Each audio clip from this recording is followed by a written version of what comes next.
ঠিক তায়েফের পাহাড়। আমরা যদি একটু নিচের দিকে লক্ষ্য করি তাহলে এখানে দেখবো একটা মসজিদ। এই মসজিদকে মসজিদ নববী বলে। এই মসজিদকে মসজিদ নববী বলে। আমরা নেমে ওখানে যাওয়ার চেষ্টা করবো ইনশাআল্লাহ। রাসূলুল্লাহ সাল্লাল্লাহু আলাইহি ওয়াসাল্লাম যখন তায়েফে দাওয়াত দিতে আসছেন, সাথে ছিলেন একজন সঙ্গী, যায়েদ ইবনে হারেসা রাদিয়াল্লাহু তাআলা আনহু।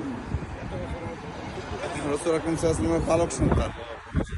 তিনি যখন আসছেন, আসার পরে দুষ্ট কাফেররা বাচ্চাদেরকে লেলিয়ে দিয়েছে, যুবকদেরকে লেলিয়ে দিয়েছে ওনার পিছনে পাথর নিক্ষেপ করার জন্য। আমরা জানি যে পাথর নিক্ষেপ করে করে ওনাকে জর্জরিত করে ফেলেছিল।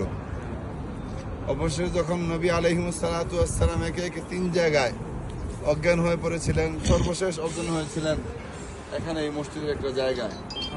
কাফেররা তখন চিন্তা করলো, আল-ইয়াযু বিল্লাহ, আল্লাহ তাআলা আমাদেরকে মাফ করেন।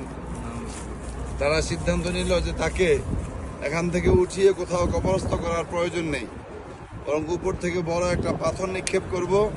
ওই পাথর এসে একেবারে তাকে চেপটাইয়া কবর বানিয়ে দিবে। নাউযুবিল্লাহ।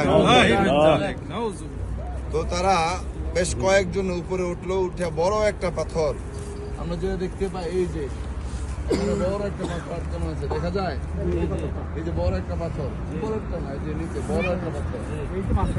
হ্যাঁ, ওই যে উপর থেকে এরকম তারা এটা ধাক্কায় ধাক্কায় যখন নিচে ফেলতেছিল, এটা দুই একটা এরকম যাওয়ার পরে এখানে আসার পরে যায়েদ ইবনে হারেসা বলেন, নবী আলাইহিস সালাম বেহুশ হয়ে পড়ে আছে। আমরা ওনাকে, আমি যে একা ওনাকে এখান থেকে উঠাবো এই শক্তিটা পর্যন্ত আমার নাই।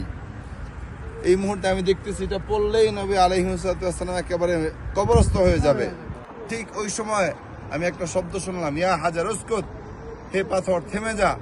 আকাশ থেকে এক শব্দ আসলো, পাথরটা সেখানেই থেমে গেল। আমরা দেখতে পাইলাম আজও পাথরটা এভাবেই আছে। আমার মনে হয় কিয়ামত পর্যন্ত এটা এভাবেই থাকবে। আল্লাহ তাআলা আমাদেরকে নবী আলাইহিস সালামের মতো এভাবে দ্বীনের যে কোনো প্রয়োজনে কোরবানি স্বীকার করার তৌফিক দান করেন। আমিন। সুবহানাকাল্লাহুম্মা ওয়া বিহামদিকা আশহাদু আল্লা ইলাহা ইল্লা আনতা। জি চলেন।